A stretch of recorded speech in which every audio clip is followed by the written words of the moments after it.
6.3 대선일까지 이제 19일 남았습니다. 후보들의 발걸음은 오늘도 분주한데요. 후보들의 유세 동선에 담긴 전략과 함께 이번 대선의 남은 변수까지 짚어보겠습니다. 김동완 국민의힘 대변인, 최창렬 요긴대 특임교수 두 분 나와주셨습니다. 안녕하십니까? 안녕하세요. 네. 어서 오십시오. 네, 연이틀 TK, PK 비슷한 동선 유세를 이어갔던 세 명의 후보 오늘부터는 조금 나뉘게 됐습니다. 이재명 후보는 이 화개장터를 시작으로 해서 전남을, 김문수 후보는 서울에서 기업인 대상 강연회를 갖고요. 이준석 후보는 오늘 승의 날을 맞아서 서울의 초등교사와 간담회를 갖습니다.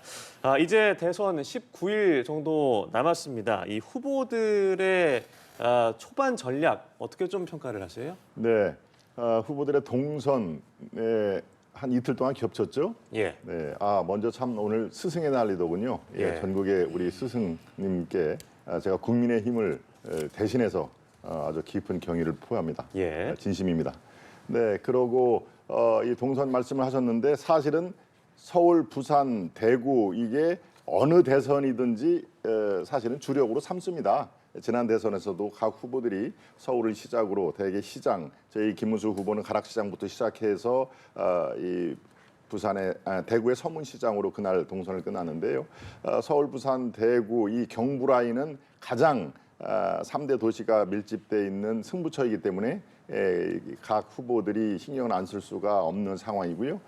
그러고 또 세 후보의 공통점이 뭡니까? 공교롭게도 고향이 영남이라는 또 이 사실이 있습니다. 그러니까 자연적으로 TK 그쪽에 그 주안점을 줄 수 있는 상황이고요. 또 한 가지 상황을 짚어본다면은 지금 현재 이 비상계엄과 탄핵 국면을 거치면서 표심이 흔들리는 지역이 바로 영남 지역이었습니다. 물론 앞으로는 더 결집 현상이 지나서 이전의 어떤 그 모습으로 환원을 할 걸로 예상이 됩니다만은 일단 표심이 여론조사 등을 통해서 흔들렸기 때문에 이재명 후보도 자신이 안동이라는 그 연고를 주장하면서 영남을 공격했던 것이죠. 부산도 마찬가지입니다. 부울경. 그런 의미에서 이틀 동안 동선이 겹쳐서 많은 분들이 참 흥미롭게 지켜봤습니다만 어떻게 보면 당연스럽다, 당연하다 하는 얘기고요. 오늘부터는 다릅니다. 김문수 후보는 바로 오늘 7시부터 경제에 주안점을 두면서 서울에서 활동을 하고 있습니다. AI, 경제, 성장 주도 이런 거를 또 중소기업 중시하는 정책 방향 이런 걸로 오늘 오후까지 경제 그 행보를 나가고 있고요. 이재명 후보 말씀하시겠지만은 이제 호남을 돌고 있습니다. 호남은 전통적인 민주당 표심이기 때문에 이른바 남이안 벨트를 부울경을 통해서 바로 호남으로 진입하는 그런 전략을 썼는데 크게 이상할 건 없습니다. 이전에서도 서울, 부산, 대구를 강조를 하면서 호남과 충청권, 그다음에 강원도 이런 식으로 가지치기 이 큰 나무를 중심으로 이 가지가 쭉 뻗어나가는 그런 그 전략을 쓰는 것은 크게 다를 바가 없다. 그런 의미에서 영남을 가장 중시를 한 이유는 바로 흔들리는 표심을 다잡기였다. 이렇게 정리할 수 있겠습니다. 예, 특히나 이재명 후보 이 영남과 호남을 가르는 화개장터에서 시작을 한다는 또 의미도 있을 것 같아요. 그 화개장터라는 게 이제 영호남이 만나는 지역. 그 노래 가사도 있잖아요. 그렇죠. 그런 건데 특히 아까지 말씀하셨습니다만 이번 어떤 대선 초반에 말이죠. 그 세 후보가 그 대구, 이 부산 지역을 이 경북, 경남, 영남 지역을 하는 건 상당히 의미가 있는 것 같아요. 지금 잘 말씀하신 것처럼 이재명 후보가 지난 대선 때 TK 지역에서 20% 초반밖에 못 받았어요. 이번에는 어쨌든 그 압도적 승리를 해야 되겠다 이런 얘기들을 하는 거 아니겠어요? 예. 그러면 일단 대구 경북에서 적어도 30%를 넘어야 됩니다. 근데 이제 기존에는 대구 경북 지역이 워낙 국민의힘의 텃밭이기 때문에 감히 그 생각을 못했을 수 있겠죠. 근데 이번에 워낙 지금 국민의힘이 보이고 있는 태도가 말이죠. 대선에 임박하고는 물론이고 대선에 진입하고서도 지금 당내 어떤 화학적 결합이 잘 안 돼 있는 상황이고 또 윤석열 전 대통령이 글쎄 어떤 입장을 보일지 모르겠습니다만 그 부분도 정리가 지금 안 되는 상황이고 그러다 보니까 대구 경북의 민심도 과거 같지 않다 이런 판단을 할 수가 있죠. 대구 경북이라고 항상 국민의힘만 지지하는 건 아니지 않겠어요? 예. 그래서 일단 대구 경북에 공을 들이는 것 같아요. 그래서 첫 행선지를 이재명 후보가 이제 대구 경북 지역을 했고 부산 경남이야 지난 총선 때는 지난 총선 때 이뤘던 이른바 낙동강 매트 많이 가져놨어요. 국민의힘이 말이죠. 그래서 나름대로 이제 개헌 전선을 확보하는데 108석 상당히 기여를 했던 건데 부산 경남 같은 경우는 그 전에는 이 지금 현재 민주, 이 국민의힘, 이 이제 보수 진보 정당 계열이 반반 나눈 적도 있고 그래요. 낙동강 매트 말이죠. 그러니까 부산 경남 지역도 뭐 보수는 물론이고 진보 쪽에서도 해볼만 하다고 생각하는 것 같습니다. 그래서 상당히 이쪽 공을 드리는 것이고. 네. 근데 앞으로 이제 수도권이라든지 호남 이런 건 당연히 다 가겠죠. 가는 것이고 어쨌든 후보들에게 중요한 거는 일정과 메시지예요. 후보들이 어떤 일정을 갖느냐, 그리고 어떤 지역을 가느냐, 또 어떤 공약과 어떤 메시지를 내느냐가 중요한 것이 아니겠어요? 그런 면에서 이제 초안에 이제 특히 이제 TK, PK 지역에 세 후보가 이제 갔던 것이 상당히 주목이 됐던 거라고 봅니다. 예. 네. 예. 앞서 새 후보는 TK와 PK 지역을 나란히 방문해서 민심 잡기에 나섰지만 후보들의 셈법은 조금씩 달랐는데요. 관련 발언 듣고 대담 이어가도록 하겠습니다. 우리의 목표는 압도적 승리가 아니라 반드시 승리입니다. 한 표라도 반드시 이기기 위해서 죽을 힘을 다하고 있습니다. 절박한 심정으로 한 분이 3표씩을 확보해달라, 3표가 부족하다 이렇게 생각해 주시길 다시 한번 부탁드립니다. 많이 밀어주시겠죠? 제가 대통령이 되면은 과학기술 대통령이 되겠습니다. 박정희 대통령은 미국에 있는지 어디 있는지 세계에서 원자력 제일 잘하는 사람이 누구냐 찾아가지고 그분을 대한민국에 칩도 드리고 해안가 구장을 설립해서 새로운 야구 문화를 만들 수 있겠다. 샌프란시스코의 야구장과 비견될 수 있는 바닷가 연변에 있는 명품 야구장을 만드는 것도 제가 새로운 공약으로 넣도록 하겠습니다. 네, 새 후보들이 각기 다른 전략으로 표심 잡기에 나선 모습 보고 오셨는데요. 이틀이나 이 후보들의 동선이 겹쳤는데 이 영남 지역이 대선의 초반 격전지로 부상하게 된 배경은 뭐라고 보시는지요? 네, 아까 잠깐 말씀을 드렸다시피 그 탄핵 정국을 거치면서 가장 표심이 이전의 양산과 다른 모습을 보여준 게 바로 영남입니다. TK와 대구, 대구 경북을 중심으로 한 그 인근 지역에서 이 탄핵을 바라보는 시각이 정말 복잡 미묘했던 것이죠. 대구, 경북, TK 우리 시청자 여러분 다 아실 겁니다. 이른바 중도 보수의 본산이라고 할 수가 있는 상황인데요. 이제 김문수 후보가 결정이 되면서 그 흔들리는 표심이 상당히 안정적으로 이렇게 미래지향적으로 변했다 하는 모습은 지금 각종 여론조사에서 아마 보실 수 있을 것입니다. 예, 이 이재명 후보는 바로 이 영남에서 30% 득표를 해야 이번 그 선거에서 안심하고 승리할 수 있다. 지금 뭐 저렇게 압도적 승리, 이것은 정말 이제 부자 몸조심으로 보시는 시청자들이 많을 겁니다. 그리고 또 우리 시청자 여러분, 국민 여러분들께서 가장 싫어하는 모습이 바로 거만하다, 예. 또는 이 자만심이 가득 차다 이런 것들일 텐데요. 그런 의미에서 부자 몸조심으로 해서 아이고 이번 선거 박빙의 승부가 될 것이다라고 얘기를 했는데 바로 그 박빙의 승부 여부가 결정짓는 그 지역이 영남 표심이기 때문에 저런 표현을 쓰는데 저는 뭐 일단 몸을 낮추는 듯한 그 모습은 전략상으로는 뭐 이 나쁘지 않다라고 봅니다만은 실제로 이 말로만이 아니라 실제로 지금 박빙의 승부가 될 그 개연성은 대단히 높다. 지금 김문수 후보가 각종 여론조사 제가 수치는 얘기를 안 하겠습니다만 30대 초반 또는 중반 37, 8까지 나오는 여론조사를 아마 여러분들 보시게 될 텐데요. 이준석 후보는 7, 8 뭐 요 정도 10% 안팎이죠. 바로 예. 이 두 후보가 지금까지 했던 것처럼 약진을 해서 두 후보의 합산이 이재명 후보를 육박하거나 거의 근접한 상황이 되면은 단일화의 어떤 명분 이런 것이 지금보다는 훨씬 더 10배, 100배 높아질 겁니다. 이렇게 되면은 예. 정말 승부는요 이미 뭐 기울어진 운동장이라고 판단한 분도 꽤 계시겠지만 이 정치는 생물이라고 하는 건 바로 이 대반전의 계기는 아직도 살아있다. 이 단일화에 대해서 오늘 다룰 수 있을지 모르겠습니다만 바로 그런 의미에서 이재명 후보의 박빙승부 그리고 그 박빙승부를 키를 준 것이 바로 지금 앵커님 질문하신 영남권이 될 수가 있다. 영남권하고 수도권이 가장 큰 이 키를 준 것이다. 이렇게 말씀드립니다. 네, 여론조사 관련해서 언급을 해주셨는데 관련해서 자세한 내용은 중앙선거 여론조사심의위원회 홈페이지를 참고해 보시면 되겠고요. 앞선 뭐 계엄 상황이나 이런 상황들에 대해서 그런 부분들이 영남 표심에 집중하게 된 배경이 되지 않겠느냐라고 말씀해 주셨는데 어떻게 보시는지요? 글쎄요, 뭐 아까 드린 말씀인데 워낙 지금 계엄에 대한 생각도 그렇고 국민의힘이 탄핵에 대한 부분도 기존의 입장을 바꾸지 않고 있어요. 김문수 후보가 지금 이제 국민의힘의 그 비대위원장 오늘 뭐 취임한다는 거 아닙니까? 예. 김용태 의원은 계엄에 대해서 사과 발언도 했고 물론 김문수 후보도 계엄을 옹호한 적은 없어요. 근데 뭔가 두둔한 듯한 이러한 뉘앙스를 풍긴 적은 있습니다만 계엄 자체를 뭐 찬성하는 이런 적은 없습니다만 네. 탄핵에 대해서 김문수 후보는 일관되게 반대를 했었거든요. 그런데 아직도 이제 뭐 선거 아직은 초반이긴 합니다만 초반이나 많아 뭐 이제 20여일밖에 안 남았어요. 선거 자체가. 예. 근데 아직 탄핵에 대한 입장이 정리가 안 된 것 같고 아까 제가 들어오다가 저 대기실에서 언뜻 그 연합뉴스 자막을 보니까 과거 5.18 민주화 운동 때 진압했던 정호영 전 특전사령관을 특전사령관, 예. 영입하려 했다가 취소했다 이런 걸 자막을 봤어요. 예. 그러니까 이러한 태도들이 제가 볼 때 국민의힘이 가능성이 없게 보는 거예요. 아주 제가 단적으로 말씀드려서. 그러니까 지금 우리 김동원 대변인 말씀처럼 이게 이제 진영 대결로 가기 때문에 51대 49다라고 얘기하지 않습니까? 근데 그렇게 되지 않은 것도 꽤 있어요. 대표적인 게 2007년도 17대 대선입니다.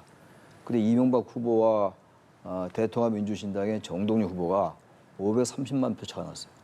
투표는 63%밖에 안 돼요. 가장 큰 차이였죠. 진보 진영의 유권자들이 상당히 투표를 포기했던 거였거든요. 그러니까 이게 너무 안일하게 이게 진영 대결이니까 51대 49로 한다? 그 얘기는 다른 조건이 비슷할 때 얘기입니다. 이번 선거는 객관적으로 봐야 될 게 탄핵과 계엄으로 치러진 선거예요. 민주당이 특별히 잘한 게 없습니다, 지금. 그 이재명 후보도 얘기한 거 있잖아요. YS 전 어록을 얘기하면서 김영삼 전 대통령의 말을 인용하면서 상대가 나자빠지면 이긴다. 이게 이번이 그런 선거예요. 근데 국민의힘 스스로가 나자빠지고 있다고요, 지금. 제가 객관적으로 볼 때. 그러니까 이런 상황 속에서 대구 민심이 흔들리지 않을 수가 없죠.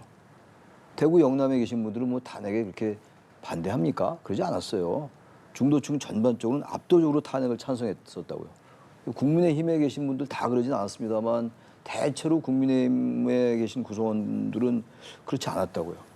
그러니까 이제 이재명 후보가 과반 이상의 이제 득표를 하기 위해서는 네. 대구 경북의 30%이 득표가 대단히 절실한 거죠. 그리고 2012년도에 박근혜 후보가 대통령 됐을 때가 18대 대선이었어요. 그때 51.5%인가 또 51%를 넘었어요. 그리고 나서는 대한민국 대선에서 50%를 넘은 과반 득표가 없어요. 이재명 후보가 이제 그걸 노리고 있는 거예요. 그러다 보니까 이제 대구 경북에 처음부터 동선을 그렇게 정한 것 같은데 아무튼 그런 부분들이 글쎄 앞으로는 이제 또 모르죠. 국민의힘의 김문수 후보가 어떠한 태도 변화 그리고 극적인 반전이라고 할까요?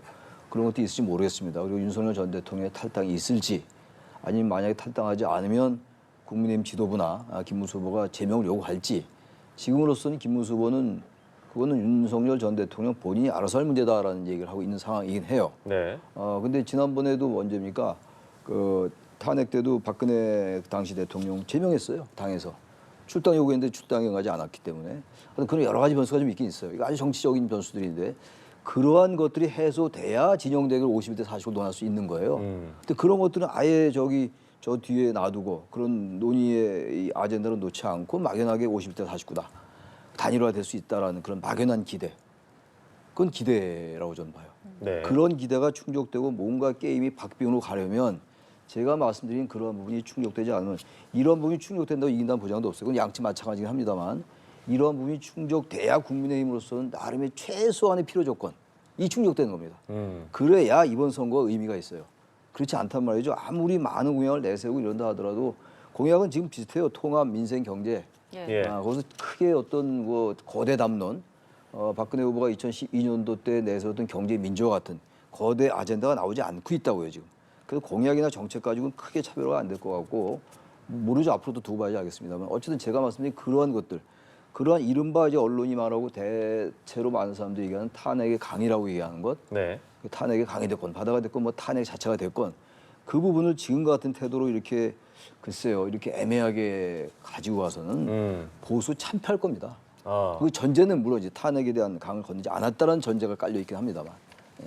예, 지금까지는 이제 보수에 대해서 좀 부정적으로 언급을 해 주셨는데 사실 이제 19일 남았습니다. 얼마 남지 않았고요. 그렇습니다. 이게 네. 선거의 변수가 될 수 있을까?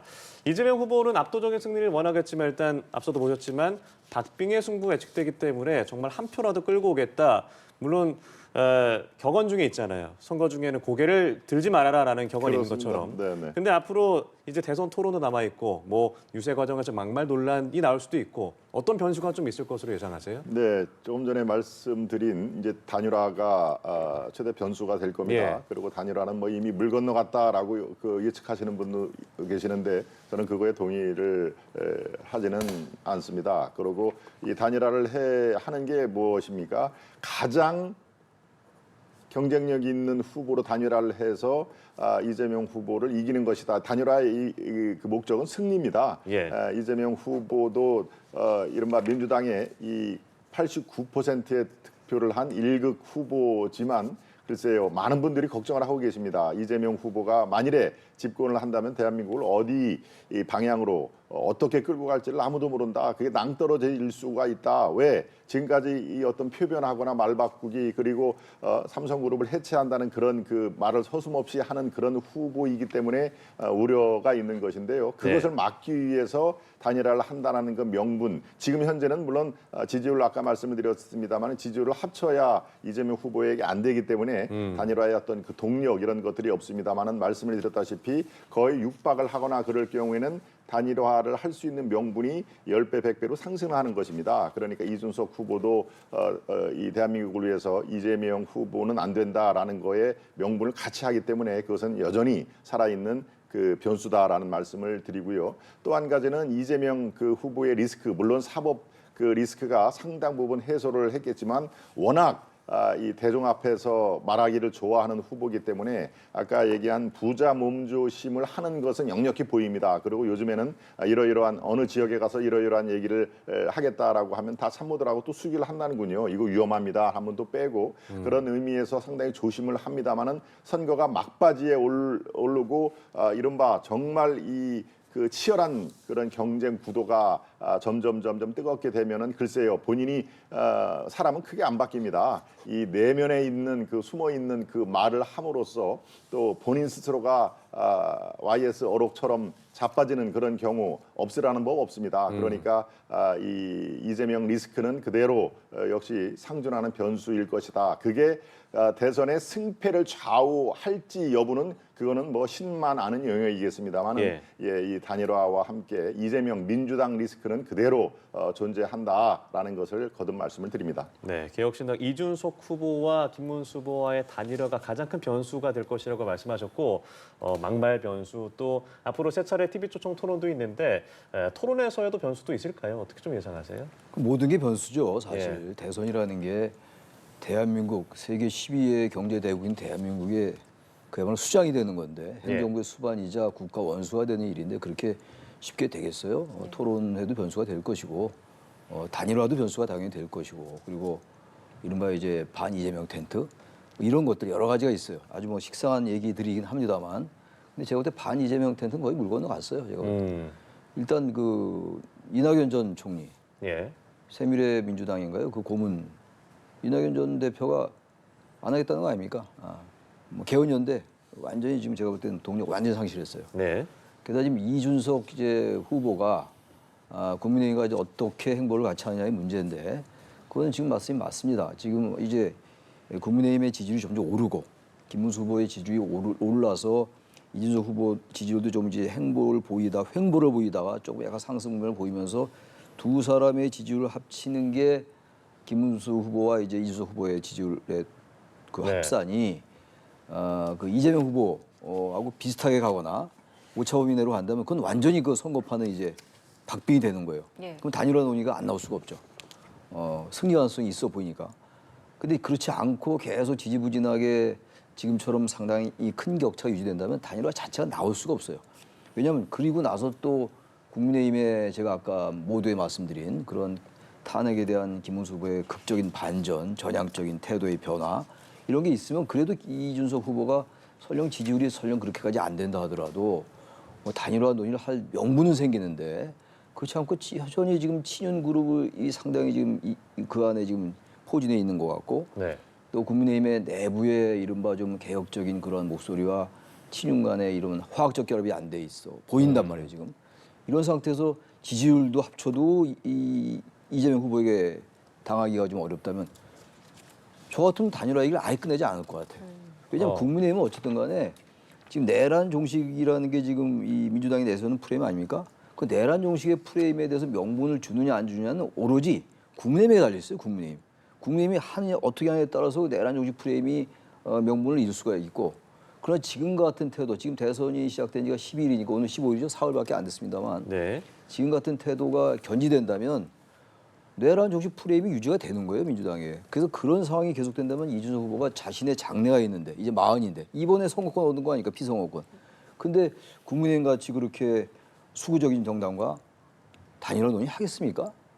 그 만일에 단일화 논의가 있으려면 그게 변수가 되려면 제가 말씀드린 그러한 것들이 그러한 전제들이 그런 단서들이 충족이 돼줘야 돼요. 네. 좀 그럼 단일화 논의가 있을 수 있다고 생각합니다. 예. 근데 과연 지금의 행태를 볼 때 그러한 변수가 충족되기 어렵지 않을까라는 게 저의 전망입니다. 예. 네, 알겠습니다. 그리고 국민의힘 안에서는 윤석열 전 대통령의 탈당을 요구하는 목소리가 이어지고 있습니다. 일각에서는 윤 전 대통령이 자진 탈당을 할 수 있다는 이야기도 나오고 있는데 네. 탈당 여부를 어떻게 전망하시는지 그리고 그게 이 대선 국면에서는 어떤 영향을 미칠지 좀 전망을 해주시죠. 네, 윤 전 대통령의 탈당 여부, 뭐 탈당과 함께 출당 얘기까지 나왔습니다만은 출당은 지금 고개를 숙이는 그런 그 형국입니다. 출당은 말 그대로 내쫓아 버리는 것이죠. 예. 그런 상황보다는 지금 탈당, 윤 전 대통령 지금 화면에 나오고 있습니다만은 이 김문수 후보가 이기를 바란다. 그거는 뭐 현재 탈당을 하기 전이니까 이제 상징적인 의미에서 1호 당원이라는 그런 그 전직 대통령으로서의 어떤 그 상태는 있는데요. 지금 대선의 승리를 위해서 그리고 당내에서 지금 논의가 계속되고 있습니다만은 윤 전 대통령과의 어떤 거리두기 뭐 이런 것은 자연적으로 지금 그 진행이 되고 있습니다. 이미 탄핵을 당한 그런 마당에 그 이상의 뭐를 더 이 영향을 미치려고 하겠습니까? 어제도 또 하나 큰 오보가 나와서 저희 중앙선대위에서 그거에 대한 조목조목 이 반박 자료를 민주당 측에 그 얘기를 했는데요. 지금 네. 상황에서 자진 탈당은 상당히 가능성이 높다고 봅니다. 그리고 제가 뭐 조심스럽게 얘기를 탈당은 없다라는 것이 오보 아닙니다. 예. 오보 얘기는 그 무슨 윤 대통령이 김문수 후보에게 전화를 걸어서 큰 소리로 뭐 고함을 쳤다 하는 그런 예. 것들이 일부 보도가 나오고 거기에 또 민주당에서 반응을 보이고 그런 건데 확인을 했습니다. 중앙선대위 공모단에서 다 확인을 했는데 그런 적이 없다 해서 지금 이제 어제 그게 오후에 상당한 실제로 그랬을까라는 많은 분들이 저에게도 확인을 오고했습니다. 바로 이제 지금 워낙 예민한 시기이기 때문에 윤 대통령이 어떻게 했다더라라는 것이 많은 관심사안이고 그 중에 하나가 바로 자진 탈당이 있는데 지금 당의 그 분위기 오늘도 곧 5분 뒤에 9시에 비상대책위원회가 열려서 그것이 비공개 회의 때 논의가 될 상황입니다만은 대선 승리를 위해서 그리고 이미 새로운 대한민국 아니겠습니까? 김문수 후보의 지금 내세우니 정정당당하게 새로운 대한민국을 만들겠다라는 의미에서 윤 대통령과의 어떤 일정 부분 뭐 지금 시간이 흐르면 흐를수록 당연히 그쪽으로 가고 있습니다만은 대선이 얼마 남지 않았기 때문에 윤 전 대통령이 반드시 이 판단, 오롯이 그분의 건강한 판단에 맡긴다라는 것이 김문수 후보 측의 얘기인데요. 저는 자진 탈당 가능성은 어느 때보다도 무르익어 간다. 그것이 바로 당을 위하고 나라를 위한 길이다라는 거에 공감대가 형성이 되고 있다. 이렇게 말씀을 드립니다. 네, 자진 탈당 가능성을 좀 높게 보셨는데 어떻게 전망을 하시는지. 뭐 탈당할 가능성이 있어 보이긴 합니다. 지금 사실 이 윤석열 전 대통령과 같이 갈 수가 없는 거죠. 윤석열 전 대통령이 국민의힘의 1호 당원입니다만 1호 당원이 그 비상계엄을 했잖아요. 불법계엄을. 그래서 지금 이 대선이 치러지는 거 아니겠어요. 그리고 그 이후에 또 보인 여러 가지 행태들은 국민 일반의 민심과는 상당히 또 동떨어져 있어요. 그리고 어젠가요? 뭐 저기 그 김건희 여사 또 출석에 불응했고 말이죠. 소환에 네. 불응했고 이런 여러 가지 행태를 볼 때 이런 부분들이 전부 지금 국민의힘에게 불리하게 작용하는 거예요. 다시 말하면 지금 국민의힘은 윤석열 리스크를 못 벗어나고 있는 거예요. 윤석열 리스크. 다시 말하면 이재명 후보가 워낙 이제 압도적 다수를 가지고 있으니까 만약에 집권하면은 행정부도 장악하고 입법부도 장악하는데 입법부도 보통 장악하는 게 아니잖아요. 과반 정도가 아니지 않습니까? 거의 지금 170석에다가 조국혁신당 등 합치면 190석 가까이. 제가 봐도 제가 정치사를 쭉 87년도 민주화 이후에 봐도 이렇게 압도적인 다수가 없었다고요. 예. 여대 야소로 이제 민자당 합당할 때 1990년도 그때 통일민주당, 신민주공화당 이제 그 민정당 이렇게 합당할 때 그때는 여대 야소 압도적인 여당이었죠. 그게 지금 국민의힘의 원류예요, 사실은. 뭐 지나간 얘기입니다만 그런 걸 빼고는 본 적이 없어요. 그러니까 이재명에 대한 견제론이 나올 법도 해요. 이게 지금 요즘 하는 거 보니까 이따 이가 나올지 모르겠는데 사법부에 대해서도 너무 과도하게 밀어붙이는 거 아니냐. 당연히 이런 비판이 가능합니다. 예. 네. 그럼에도 불구하고 이재명 견제는 왜 안 됩니까? 이 프레임상. 선거라는 게 구도가 대단히 중요해요. 인물, 이슈, 구도, 뭐 바람 이런 얘기를 하는데 구도가 압도적으로 좀 불리해요. 그럼에도 불구하고 왜 이재명 견제론이 안 나오냐고요. 윤석열 리스크 때문에 그래요. 근데 그 관리는 누가 합니까? 국민의힘 스스로 하지 못하고 있는 거예요. 아직도 지금 탈당해주기만 바라고 있는 이 상황. 예. 과거 이 지금 새누리당 때 한나라당 때는 그 출당시켰잖아요. 근데 사실 보수의 원리는 박근혜 전 대통령이죠. 윤석열 전 대통령이 보수의 원리입니까? 그렇지 않잖아요. 우리가 다 아는 사실입니다. 근데 왜 저렇게 국민의힘은 윤석열 전 대통령의 전전긍긍하는지 모르겠어요. 그래서 제가 나름대로 해석을 해보니까 이게 대선 승리도 승리입니다만 대선 이후에 당권이라든지 특정 지역의 이른바 지방선거 등 공천권, 당내 기득권 이런 걸 의식하자면 강성 당원들이 필요하고 그러자면은 윤석열 전 대통령에 대해서 모질게 야박하게 그러면 안 된다라는 그런 나름의 정책 계산이 있는 게 아닌가. 그러면 좀 설명이 되더라고요, 제가. 아, 그래서 이렇게 하는구나.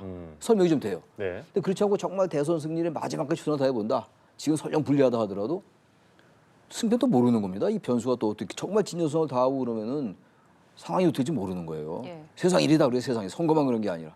근데 왜 저렇게 무력감에 빠지고 경선 과정부터 한덕수 차출원 얘기하고 전반적인 과정 자체가 참 이해가 안 가요.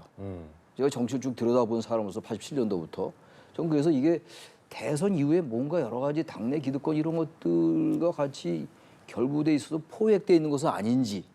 그러니까 여전히 친윤들이 개입을 하고 말이죠. 뭐 친윤이란 분들이 대단히 정치사적으로 엄청난 나쁜 짓을 저질렀다 안 저질렀다 차원이 아니라 친윤이라는 그룹이 상징하는 지금 정치적 의미가 있잖아요. 이 대선 국면에서. 근데 왜 결별을 못합니까? 중도층한테 자신하고 당당하게 뻗어가요. 지금 저기 김문수 후보의 부호가 뭡니까? 새롭게 대한민국. 네. 정정당당. 왜 정정당당하게 못합니까? 탄핵된 대통령에서 할 말 해야죠. 당신 나가시오 이렇게.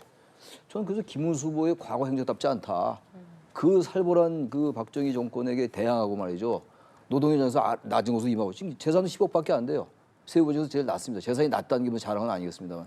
근데 왜 저렇게 저런 부분에 대해서 이렇게 목소리를 못 내는지 제가 이해가 안 가는데 제가 말씀드린 그러한 이 전망이 가능하다면 이해가 간다 이런 얘기예요. 네. 역설적으로. 예. 알겠습니다. 자, 잠시 후에 국민의힘이 중앙선대회의를 열어서 김용태 비대위원장이 오늘 정식 임명이 되는데 오늘 관련해서 어떤 입장을 밝힐지도 저희가 지켜보겠습니다. 지금까지 김동원 국민의힘 대변인, 최창렬 용인대 특임교수와 함께했습니다. 고맙습니다. 고맙습니다. 감사합니다. 네.